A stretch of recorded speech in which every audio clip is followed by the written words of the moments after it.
ओम शांति। आज 31 जुलाई 2020 की मुरली में बाबा ने कहा, मीठे बच्चे, यह वंडरफुल पाठशाला है जिसमें तुम पढ़ने वाली आत्मा भी देखने में नहीं आती तो पढ़ाने वाला भी दिखाई नहीं देता। यह है नई बात। आज की मुरली का प्रश्न है, इस पाठशाला में तुम्हें मुख्य शिक्षा कौन सी मिलती है जो और कोई पाठशाला में नहीं दी जाती? उत्तर है, यहाँ बाप अपने बच्चों को शिक्षा देते हैं। बच्चे, अपनी कर्मेंद्रियों को वश में रखना, कभी भी किसी बहन पर बुरी दृष्टि न हो। तुम आत्मा रूप में भाई भाई हो और प्रजापिता ब्रह्मा के बच्चे बहन भाई हो। तुम्हें बुरे ख्यालात कभी नहीं आने चाहिए।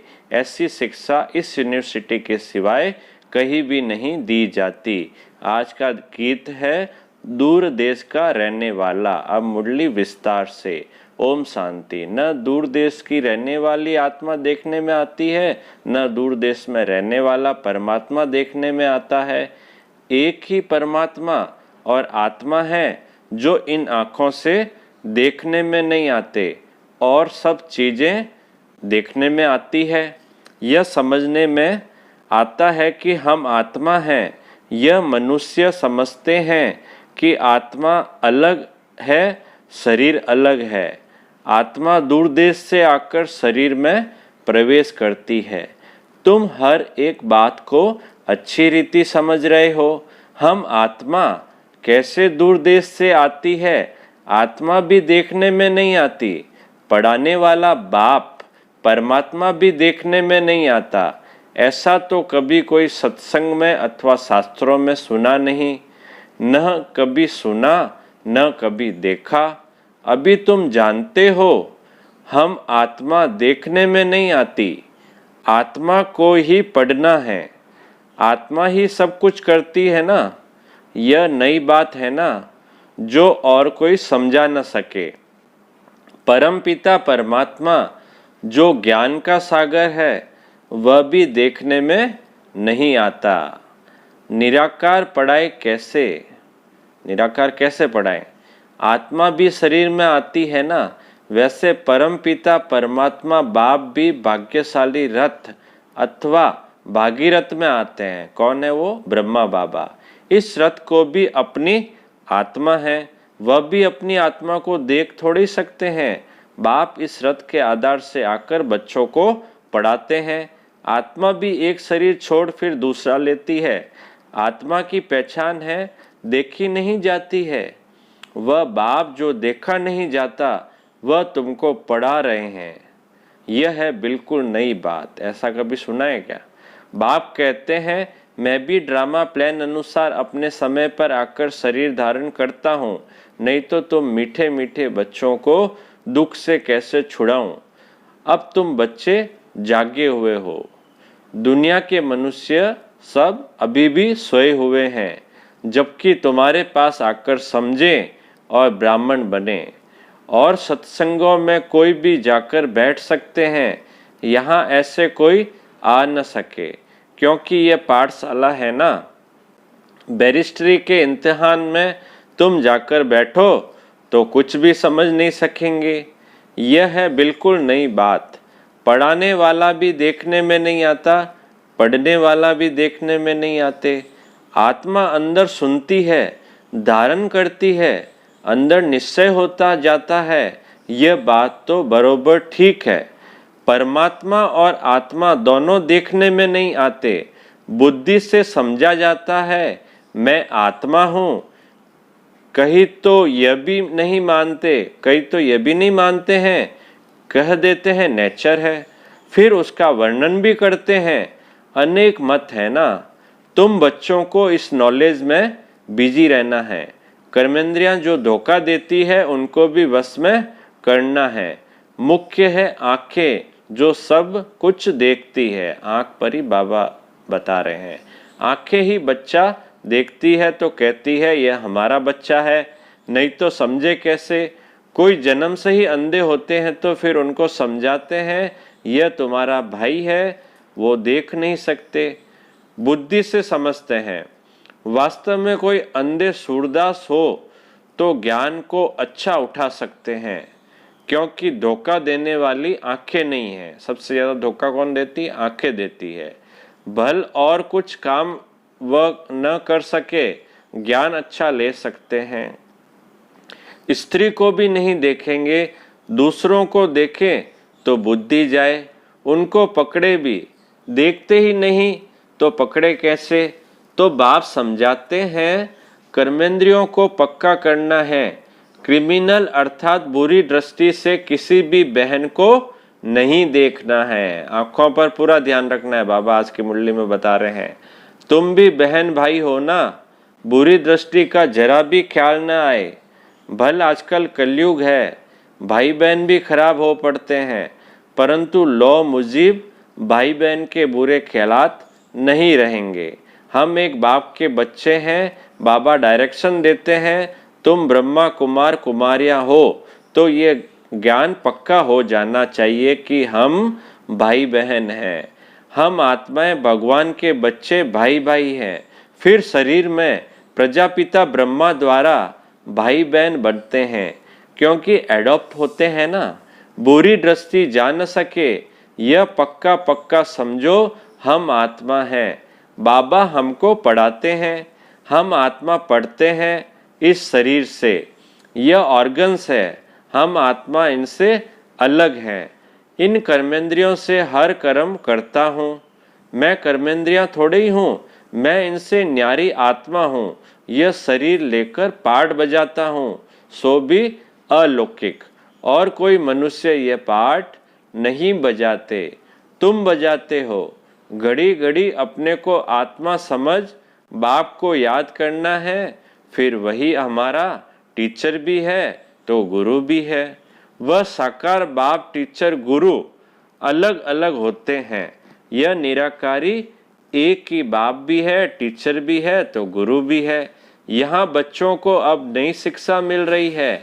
बाप, टीचर, गुरु तीनों निराकारी है।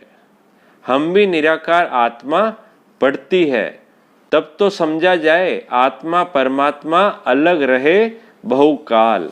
मिलना यही होता है, जबकि बाप को आकर पावन बनाना होता है। मूल वतन में आत्माएं जाकर मिलेगी, वहाँ तो कोई खेल नहीं, वह तो है अपना घर। यहाँ सब आत्माएं रहती है, अंत में सब आत्माएं वहाँ चली जाएगी। आत्माएं जो पाठ बजाने आती है, वह बीच से वापस जा नहीं सकती। अंत तक पाठ बजाना है, पुनर्जन्म लेते रहना है, ताकि सब आ जाए। सतो प्रधान से सतो रजो तमो में आ जाए। फिर पिछाड़ी में नाटक पूरा होता है, तो तमो प्रधान से सतो प्रधान बनना है। बाप सब बातें तो ठीक समझाते हैं ना। ज्ञान मार्ग है ही सत्य, सत्यम शिवम सुंदरम कहा जाता है ना। सत्य बोलने वाला एक बाप है। इस संगम पर पुरुषार्थी बनने के लिए यह एक ही सत्य का संग होता है। शिव बाबा का संग जो है वही सत्संग है। बाप जब आते हैं, बच्चों से मिलते हैं, तब उसको ही सत्संग कहा जाता है। बाकी सब है कुसंग। गाया जाता है ना, सत का संग तारे, कुसंग बोरे। कुसंग है रावण का। बाप कहते हैं मैं तो तुमको पार ले जाता हूँ, फिर तुमको डुबोते कौन है?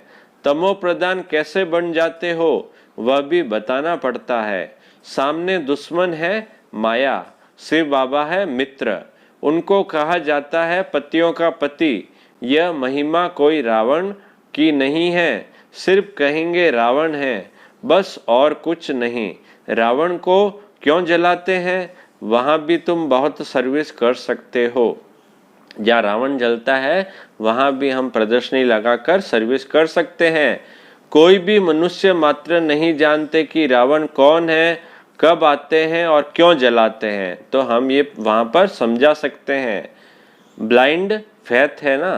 तुम बच्चों को समझाने की अथॉरिटी है, जैसे वह शास्त्र अथॉरिटी से सुनाते हैं ना। सुनने वाले भी बड़े मस्त होते हैं, पैसे देते रहते हैं। संस्कृत सिखाओ, गीता सिखाओ, इसके लिए भी बहुत पैसे देते हैं। बाप समझाते हैं, बच्चे तुम कितना waste of time, waste of money करते आए हो।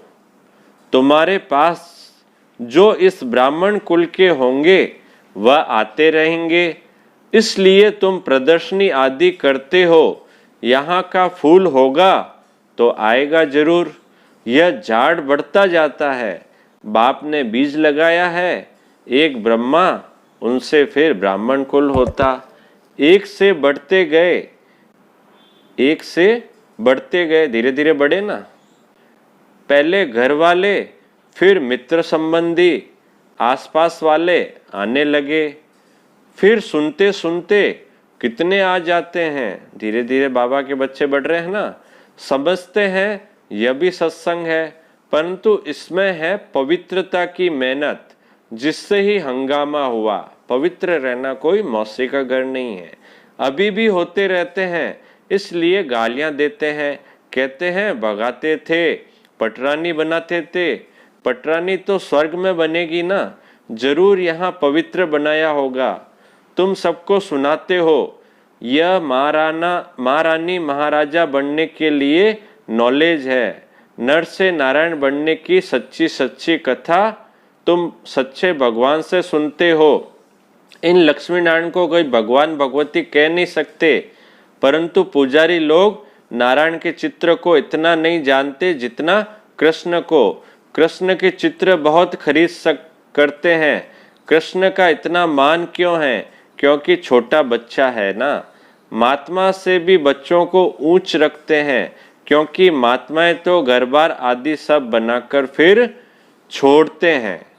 कोई बाल ब्रह्मचारी भी होते हैं, बाल ब्रह्मचारी भी होते हैं ना कई जने, परंतु उनको मालूम है काम क्रोध क्या होते हैं।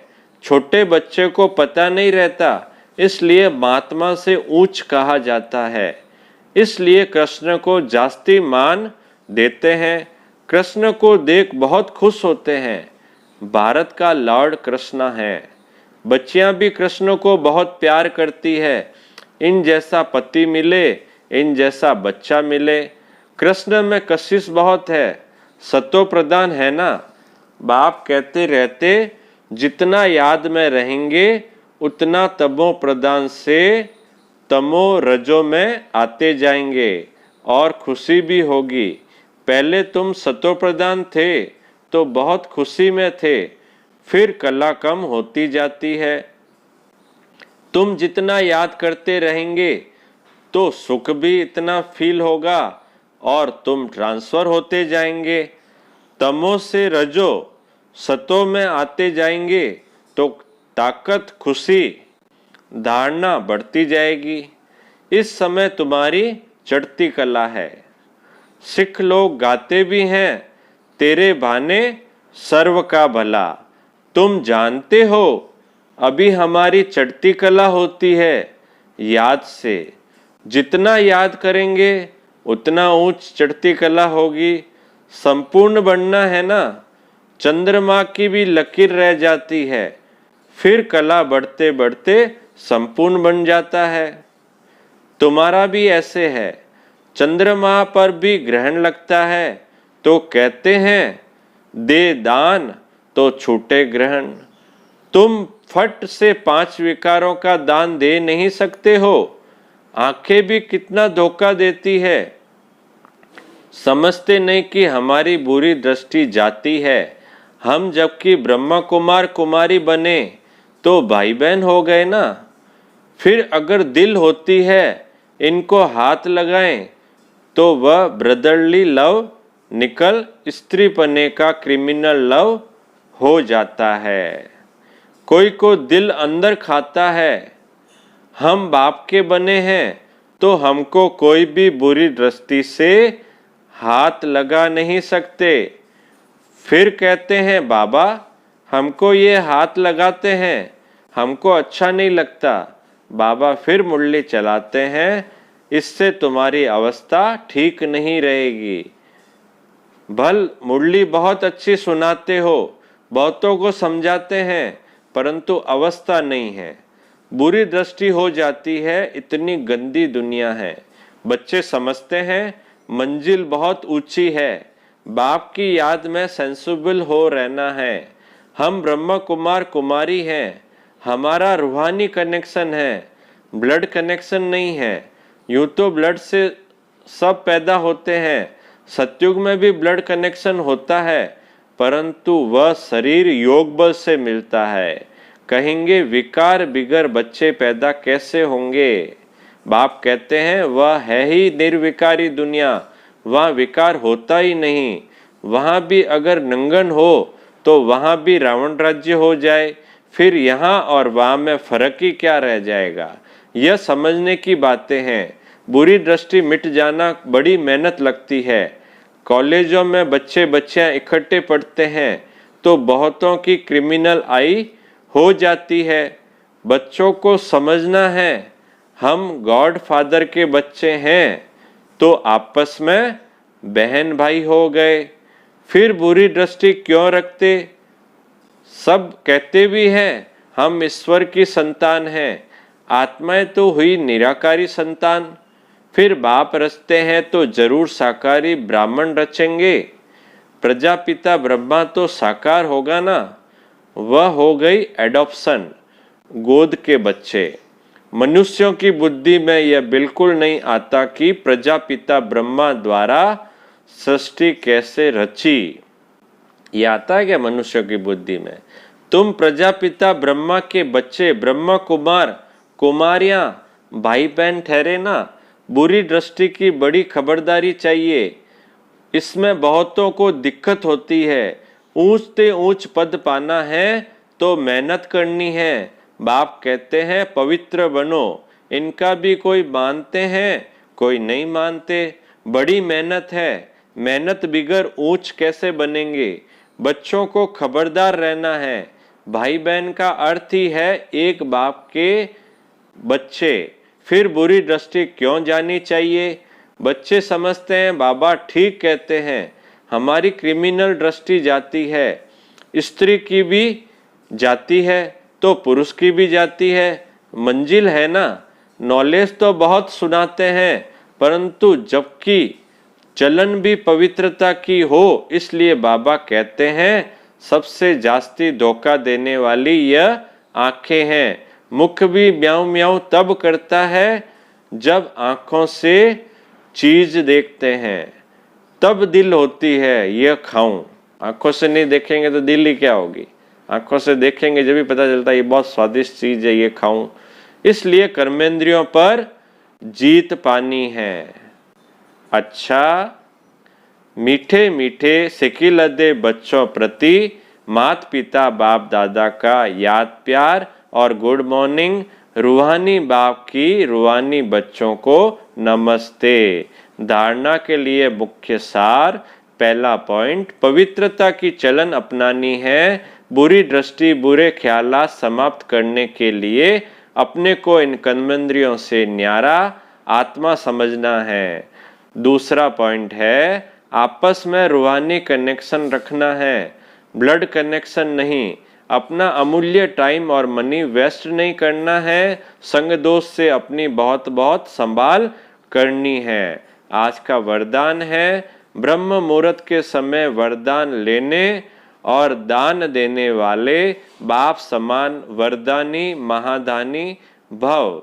सार है ब्रह्म मुहूर्त के समय विशेष ब्रह्मलोक निवासी बाप ज्ञान सूर्य की लाइट और माइट की किरणें बच्चों को वरदान रूप में देते हैं। साथ साथ ब्रह्मा बाप भाग्य विदाता के रूप में भाग्य रूपी अमृत बांटते हैं। सिर्फ बुद्धि रूपी कलश अमृत धारण करने योग्य हो, किसी भी प्रकार का विघ्न या रुकावट न हो तो सारे दिन के लिए श्रेष्ठ स्थिति व कर्म का मुहूर्त निकाल सकते हो, क्योंकि अमृत वेले का वातावरण ही वृत्ति को बदलने वाला होता है। इसलिए उस समय वरदान लेते हुए दान दो, अर्थात वरदानी और महादानी बनो। स्लोगन है क्रोधी का काम है क्रोध करना और आपका काम है स्नेह देना। अच्छा, ओम शांति।